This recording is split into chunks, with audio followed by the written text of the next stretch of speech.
Hi, I'm Caleb and I sell video games.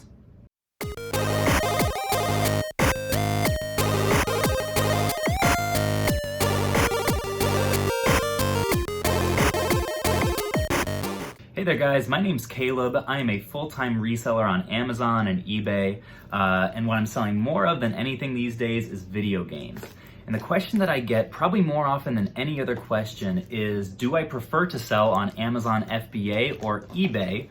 And the short answer to that is I do both. Then the follow-up question to that is always, how do you decide what you sell on eBay and what you sell on Amazon? And that's what I hope to answer today in this video, and hopefully you guys will go away knowing a little bit more about what criteria I use to send stuff to FBA and what stuff I like to put on eBay. So let's get into it.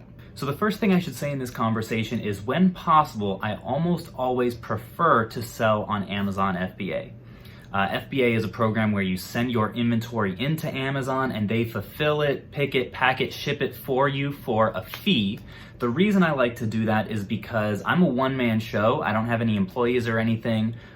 So being able to save myself that time on the back end of fulfillment and all those different activities that they do, customer service and shipping and all that, I value very highly. So even though I do have to pay a fee for it, I like doing FBA because of that. And also, because people can buy through Prime, normally you're able to get better prices for your merchandise that way. So when possible, my default setting is I like to send stuff to FBA. Now, the question is, what are the exceptions to that rule?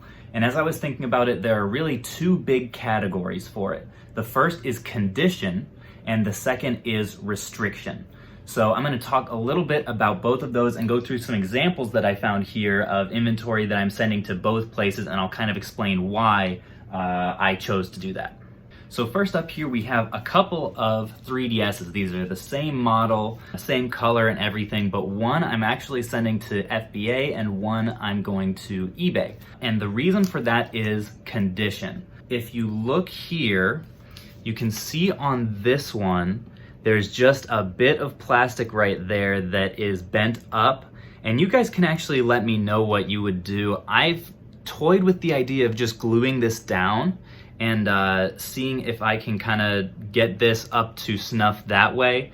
If I didn't though, I would probably go eBay on this, because this is the kind of thing that I want to be able to take pictures of, to disclose to buyers, to let them kind of see this is exactly what you're getting. I don't want to risk a return on Amazon FBA, so that's the reason I would go on eBay with this. This guy, even though you can see it does have some slight wear, a little bit of scratching on the surface, that's something that I'll just note in the condition. I'll say it has light wear from use, and this guy will go to FBA. Little side note, it is missing the stylus. I'm not sure if it came with a charger or not, but I stock up on both of those in bulk through AliExpress because you can get them really cheap. And so I just have a stockpile that I'll go to, and that's how I always have styluses and chargers ready to send stuff in, because anytime you're sending to FBA, you want stuff to be complete. Next up, I have a couple of consoles here. I actually just did a video on how I pack my consoles for Amazon FBA. If that's something that would be helpful to you, check that out. But the first one that I have here is a Wii Mini. This is something that I am going to be sending in to Amazon because it's in good shape. I'm allowed to sell it. And here's the little caveat. It came with all of its original accessories. So anytime I'm sending a Wii in, obviously I'm going to have the sensor bar, I'm going to have the AV cord and the power cable, but this also had a red Wii remote and nunchuck, and these are also part of the listing. That's another good tip for you guys.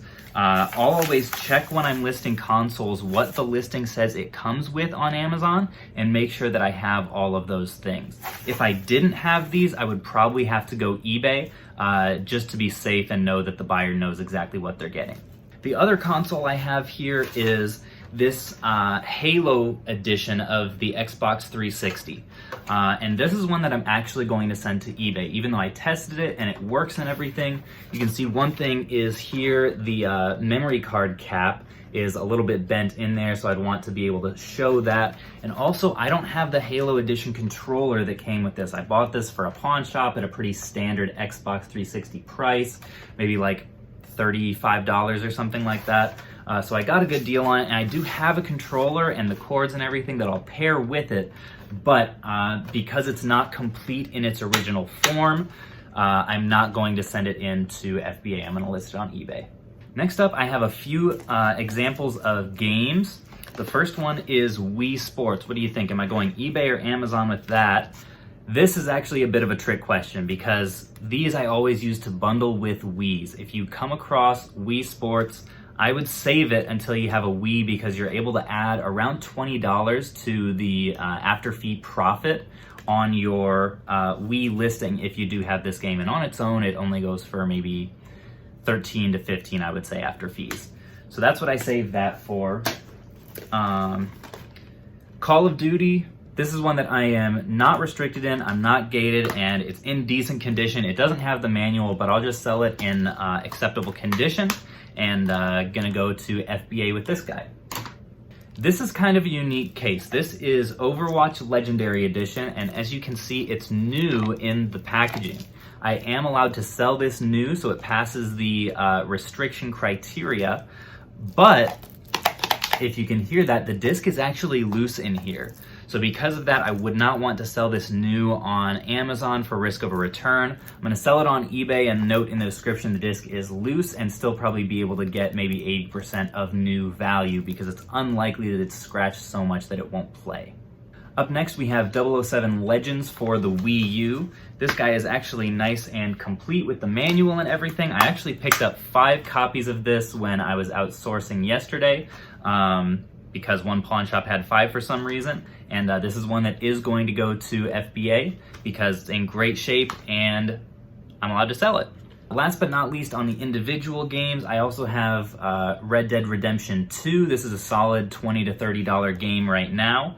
But I'm restricted. I am not allowed to sell this in any condition on FBA, so even though it is nice, complete with both discs and some materials, this is going to go onto eBay. And I've actually sold probably 3 or 4 of these on eBay already for like 27 bucks, and I got it for about 7, so not sad about that.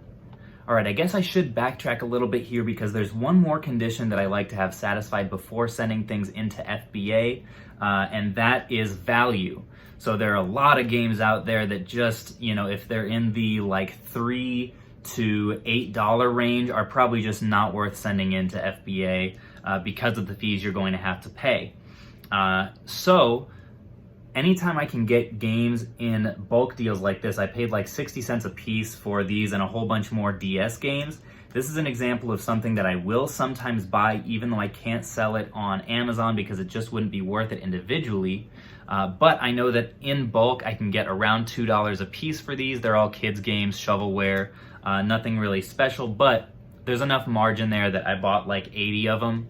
And I'll be able to more than double my money on that. So that's something that I sometimes will buy. And if you ever find yourself buying like large deals in bulk of video games, oftentimes there will be games that you that just aren't worth it for FBA individually, but can be lotted up into series or type to sell on eBay, and you can make some money that way. All right, so the last 2 kinds of games that I will send into eBay both have to do with condition on the high end and the low end. So here's an example of the low end. You can see this is just all scraped and nasty, Rambo for the Genesis. I don't want to send this into Amazon because the buyer who gets it is not going to get to see pictures.